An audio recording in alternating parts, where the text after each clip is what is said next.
Before we jump into today's episode, I want to tell you about my very own app designed to revolutionise your learning experience. With the British English Podcast app, you'll find a distraction-free learning hub featuring all of our free resources, including the podcast worksheets, ebooks like the 5-step method to improve your listening skills, how to use idioms in the IELTS exam, and many more. Plus, our English level checker, which will give you insights into your proficiency.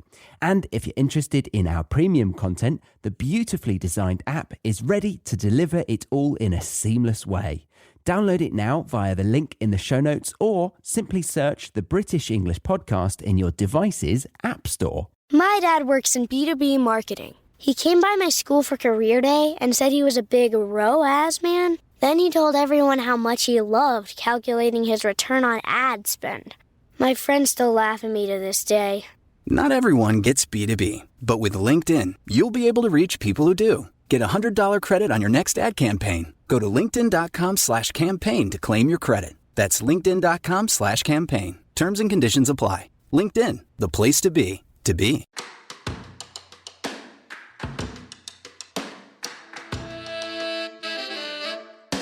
Hello and welcome to the British English Podcast with your host Charlie, helping you better understand British English and British culture. And today I have Matthew Calver, aka Matt, aka Matholomew.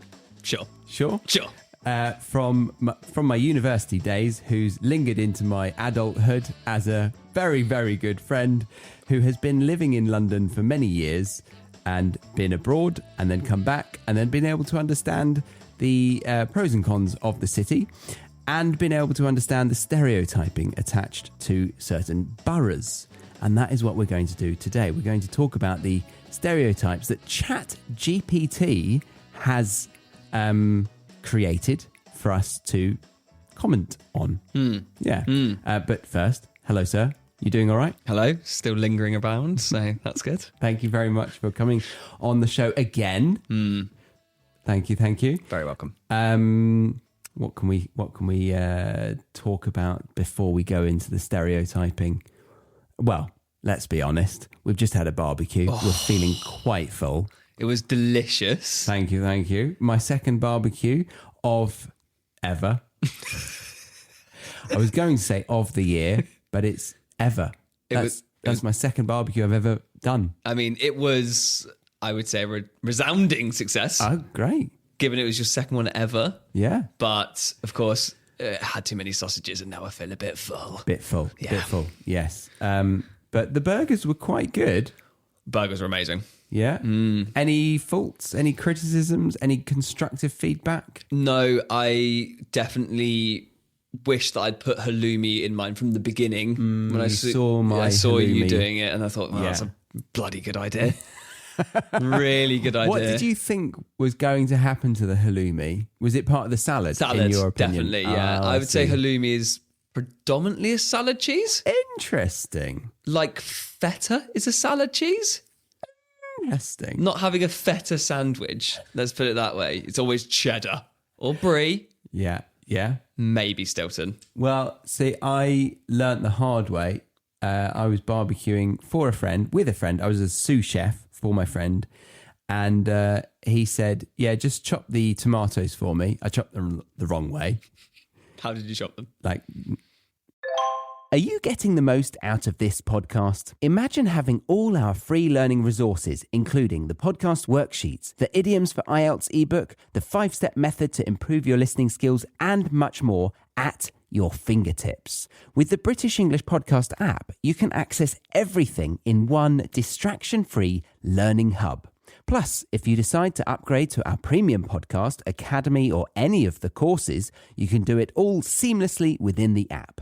Find the download link in the show notes now or simply search the British English Podcast in your device's app store and start enhancing your learning experience today. Do you chop them crossways? For burgers? Yeah. I did the other way. Yeah. And then he was like, oh my God, you idiot. And then he was like, all right, just barbecue the halloumi for me. And I put them on the meat patty. So you like on the barbecue, like plastic cheese. Yeah. That's why I did it like that. Yeah, fair enough. Makes sense. Yeah. Still, Yeah. not going to work. No. And forevermore, he would remind me of that. But from that point, I thought, oh, halloumi equals burger, but salad. Yeah. I would say, to be fair to you, halloumi's a bloody hard cheese to do on a barbecue. Okay. If that barbie's too hot, it's melting straight through the bars. Okay. And if it's too cold, you're just having rubbery, cold halloumi. So it's definitely a sweet spot, I think, with the heat to make I've definitely screwed up halloumi on a barbecue before. Interesting, because I did it perfectly. Yeah, as I said. So let's leave the small talk there. Yeah.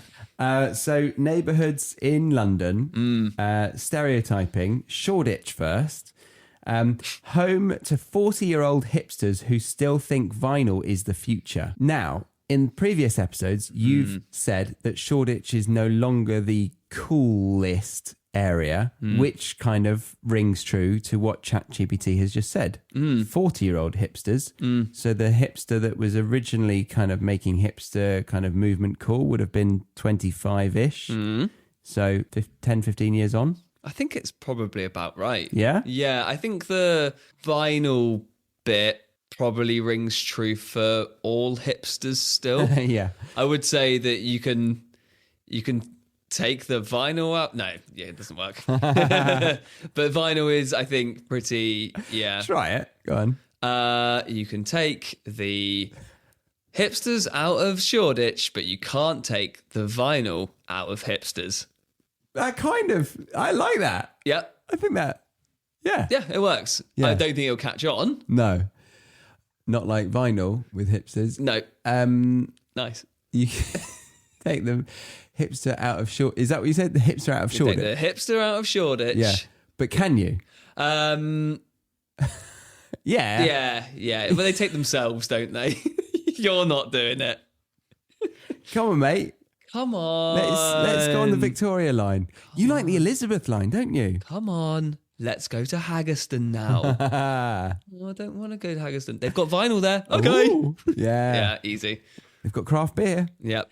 But still think vinyl is the future. I think everyone knows that it's the past, but they're just they're kind of being cool going back to it. Yeah. So fault for ChatGPT, but still pretty much on the money. Next one, Notting Hill. People who have no idea how much a pint of milk costs. I think this is true. That's really good. I think this is true. Yeah. I think this is. I like that ChatGPT has kind of linked this to our British politicians who famously don't know the price of a loaf of bread or a pint of milk or whatever. I think that's probably where they would live. Yeah.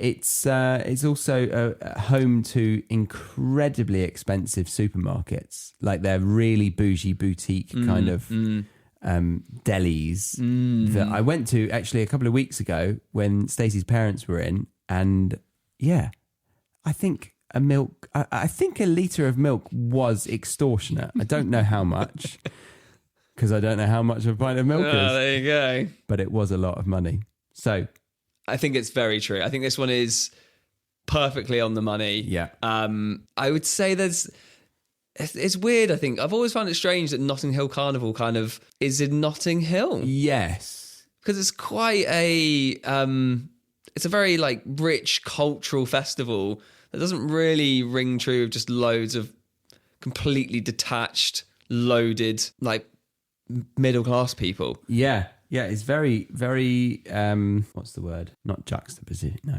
Yeah. Yeah? Not quite. No. It's very far from the truth. True. Maybe. Yeah. I've just Googled it. Notting Hill Carnival is held in Notting Hill because of the area's historical and cultural significance, particularly in relation to the Caribbean community in London. After World War II, many Caribbean immigrants, particularly from Jamaica, settled in Notting Hill. Oh, right. Fair enough. Yeah. Makes sense why it's there then. Yeah. There we go. Yeah. Okay. So maybe it should be people who have no idea how much a pint of costs milk. A pint of milk costs.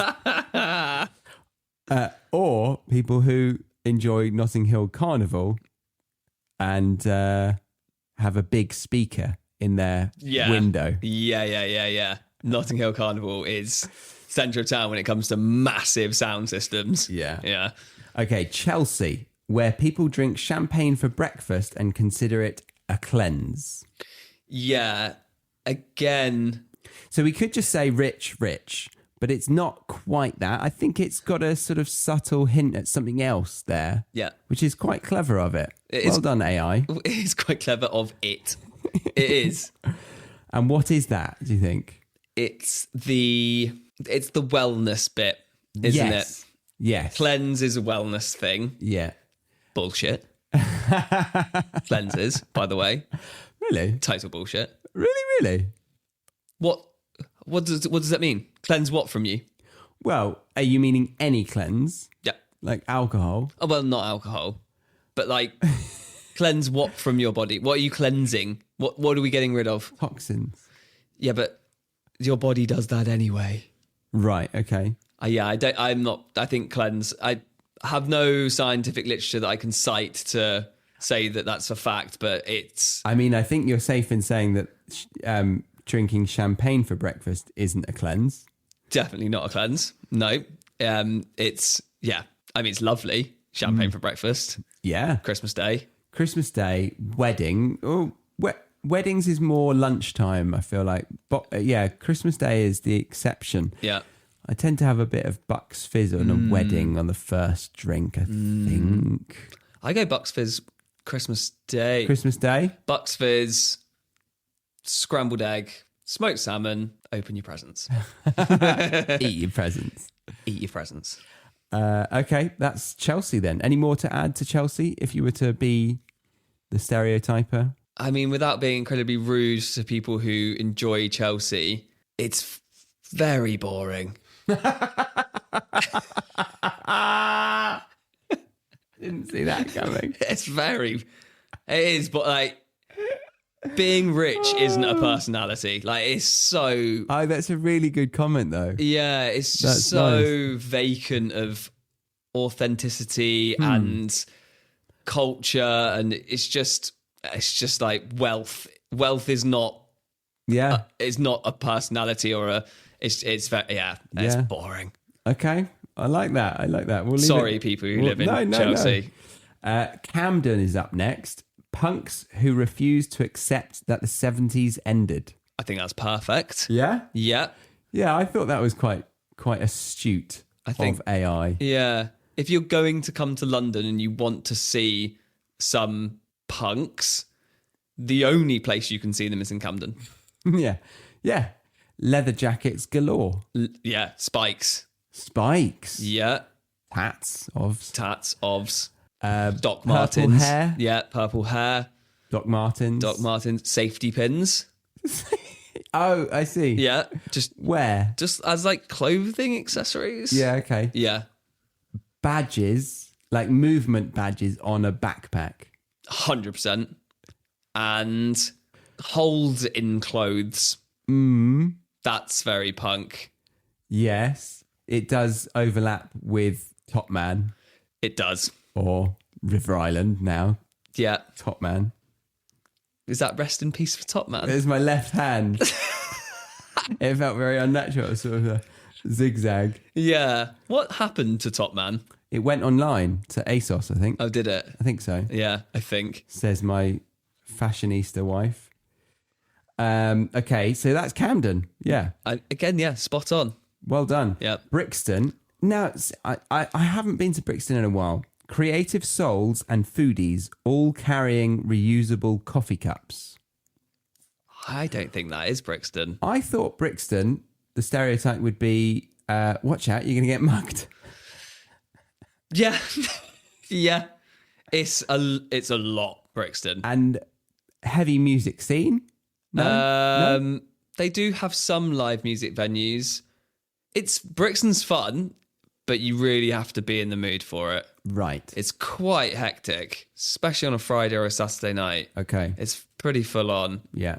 And to compare it to like Clapham, which is also incredibly hectic on a Friday, Saturday night, but there's a very big difference. There is a big difference. That's true. What is that? Is it just the demographic full of Aussies in Clapham? Very true. On their gap year. Yeah. And then in Brixton, it's Londoners. Yeah, I think, Brixton is very Londoners. There's a lot of people who live in Brixton who've lived in Brixton a long time. I think Brixton feels a lot more compact. Oh, okay. It feels like it's spread over a smaller area. It feels like there's a lot going on in a very small space. There is the Brixton O2, so there is a big live music venue there. Maybe that adds to it as well, because people come out of that, and there's obviously a big crowd. So it's quite full on. I wouldn't say it's like reusable coffee cups. No, I would have vibe. Where would you put reusable coffee cups on the map? Ooh, peak reusable coffee cups. Yeah, is that like Angel? Maybe it's very maybe somewhere in West as well. Maybe Hampstead. Okay. Maybe would be more reusable coffee cups kind of area. Okay. Like you kind of like strong, like kind of your champagne socialist Labourites, very Guardian reader. Yeah. I think that's maybe Hampstead. Oh, okay. I just prompted ChatGPT to do Hampstead. Artists and intellectuals who can afford to live like aristocrats. Yeah. Yeah. They would use reusable cups. Definitely. Okay. So next one, Kensington, where children are tutored in Latin before they can walk. That is really witty. That is witty. How have these AI how have we got to like large language models that are like, well, it's funny you asked that, and they've got a little quip. Yeah, I know. Why? I know. They're sourcing the internet for this, aren't they? That it's all based on what's already been written, right? Right. So somewhere along the lines, they've found this combination of, oh, it'll be funny if we put these two things together. Right, yeah. Maybe spot on. Maybe prompting stereotype is likely to garner some funny. Yes, that's true. Stereotype does exist around comedy mostly. Mostly, yeah. Yeah, okay. So agree, disagree, extension, perfect? I would agree. Kensington for me is, it's the most West London place. It's peak West London. It's almost royalty West London, isn't it? Yes. And mostly privately educated schools. I would say 100% privately educated schools. And that's the joke. Tutored in Latin before they can walk. We don't really do Latin in British schooling systems. So highly educated. Yeah, I would say that I don't know if there is any public schools left in Kensington. Yeah. Or state schools. Sorry, state schools, yeah. Okay, Hackney. Vegan-friendly hipsters who cycle everywhere and grow their own kale. Kale. Yeah, fair enough. It could have been anything, but kale is the most hipster vegetable, isn't it? Yeah. It's a very wellness kind of vegetable. Is it it's a vegetable? It is a vegetable, yeah. I feel like kale is the... You got to massage a kale, haven't you? Otherwise it upsets the stomach. Kale, do you? I think so. No, I think so. Google it. I feel like... Honestly, yeah. It has... Okay. Why does kale need to be... A bloody good rub down. Massaged before consuming. So you can massage it with oil. Raw kale can be tough and fibrous, making it difficult to chew. Massaging it with oil helps to break down the tough cellular structure, making the leaves more tender and palatable. By breaking down the cell walls through massaging, kale becomes easier to digest. This can be especially helpful for people who have difficulty digesting raw vegetables. I think if you've got a problem digesting raw vegetables, just cook your kale. I feel like giving it a good massage with oil. That is. Yeah. I've spent many a day, many an evening massaging kale. I have actually. Don't bloody lie. I don't even cook, but I was the sous chef a couple of times with the kale. Yeah. Rubbing oil into it. Yeah. Is that too hard or? Yeah.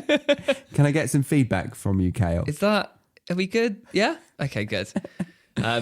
Yeah, I think kale is like the new avocado, isn't it? Yes. Pretty much. Yes. So Hackney, you mentioned earlier in a previous episode, it's a cool place. Still cool in 2024, in your opinion? Yeah. Vegan friendly, hipsters. That's essentially quote unquote cool. Quote unquote. Who cycle everywhere. Do they? Maybe that's a little off. Yeah, is that off? Yeah. Hackney's not very cycle friendly. I don't think any of London is cycle friendly, is it? Interesting. Yeah. Mm-hmm. It's quite terrifying cycling in London, really, in comparison to anywhere else. I mean, it's not as bad as it used to be, but my God. Yeah. The other day I was surprised by how friendly a bus driver was to me coming into the road as a cyclist. I remember cycling in Santiago de Chile and the bus drivers really felt like it was a game to just frighten me to death. So not great infrastructure, but still maybe the mindset is not so evil of everyone. But still, a lot of London drivers really want to knock a cyclist off their bike. Yeah. It's really weird. There's a lot of London, you're like, why are these roads? Like, why has Oxford Street not been pedestrianised? I know, that is amazing. That it still shocks me that you can drive through London, like the central parts. Yeah. It's weird. Clapham. You know Clapham very well. Or too well. Full of young professionals who talk about their gap year in South America. Next. Yeah, that's very true, actually. Yeah. I said earlier that it's full of Aussies, which it is, right? It is, yeah. Our neighbours were Aussies. Big house of them. Oh, yeah? Oh, yeah. Did you ever combine house parties? We went to a couple of their house parties. Okay. Yeah. Nuts. So many Aussies. Is there a stereotype of Aussies in London? Like, what would you think of them? They work behind a bar. They what? Work behind a bar. If we're talking stereotypes here, sorry, Australians. No, that's the whole point. Yeah. Work behind a bar. Work behind a bar. Yeah. Get incredibly loose on Clapham Common, and then go to that festival on Clapham Common. Oh yeah. Oh, I'm thinking South by Southwest, but it's not that. It's something like that. Another little Google. Southwest 4 Festival. That's it. Yeah, SW4. So that was technically that was the first festival I went to, but I didn't actually go inside. Okay. I went up as a 16-year-old to try and sell a shit ton of those sort of elastic band fling up in the air and then twizzle down with lights on them. Why? The guy from my cricket club was a complete Del boy. Right. And he was like, I'm just going to hire 2 of these 16-year-old kids from the club to come up with me and sell them outside of the gates and make a fortune. We got up there. We flung 2 up in the sky. We tried to sell to 3 people. And then, the like bouncers with, what's that word? Lanyards came over and said, do you have a license? He said no. They said fuck off. And that was it. That was it. So we got a McDonald's and went back home. So we drove all the way up to London for that, which was a 2-hour round trip. Wow.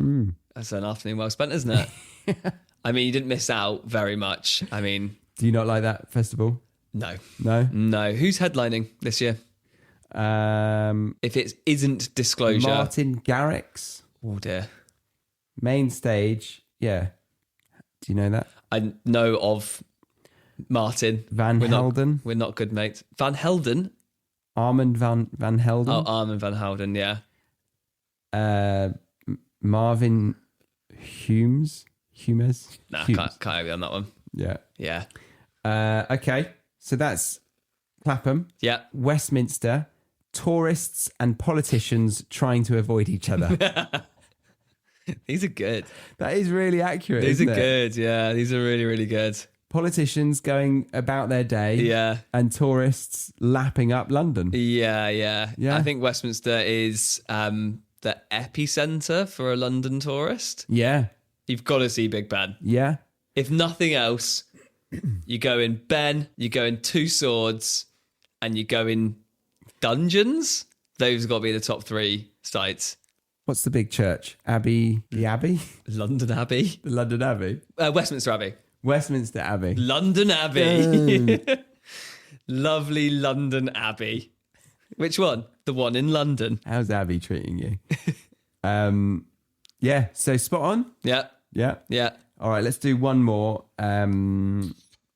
Richmond, where the upper middle class go to feel like they're in the countryside. Oh yeah. Yeah, these are bang on. Like I wouldn't change any of these. Richmond is lovely. Yeah. It is lovely, but it is sort of like going back to Dorset. Oh, yes. Yes, I can see that for you. It even has like a little town centre bit to it. Yeah. But yeah, it's lovely. Great park.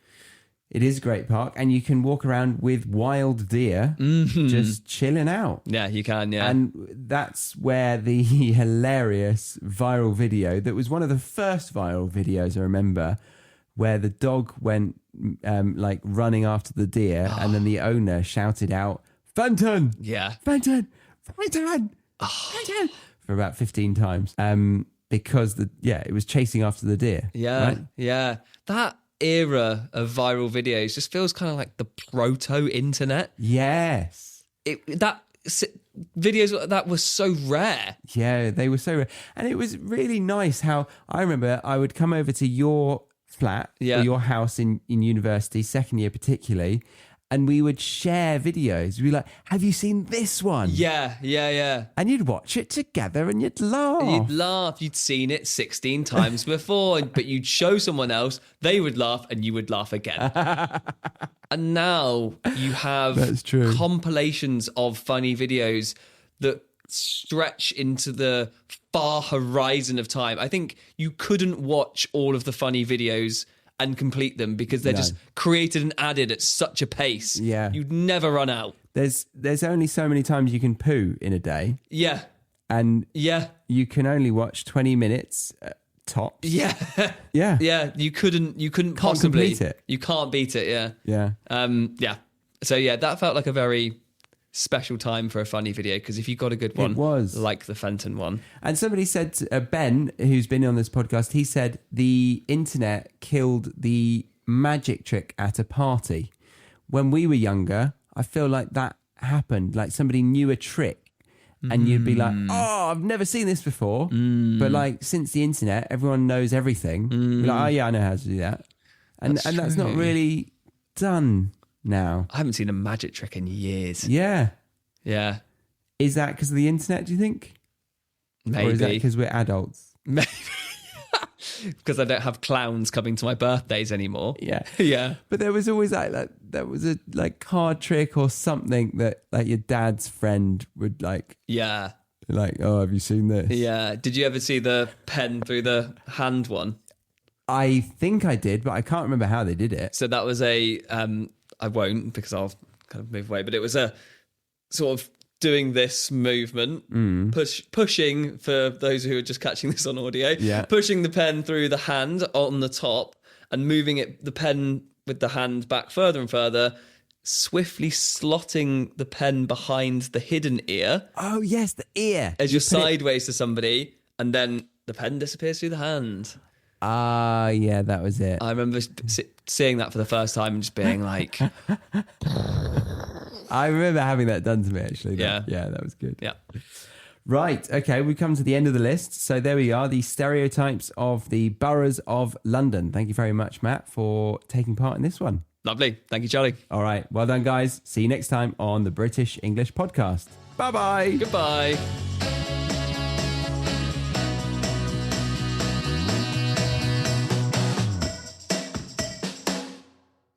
Thanks for tuning in to today's episode. Before you go, make sure to download the British English Podcast app, the ultimate tool for your language learning journey. It houses all of our free resources from podcast worksheets to ebooks and the English level checker. Plus, it offers a seamless experience if you choose to join our premium podcast academy or any other course. Find the link in the show notes or search the British English Podcast in your device's app store. Enjoy a beautifully designed, distraction-free learning experience today. Happy learning.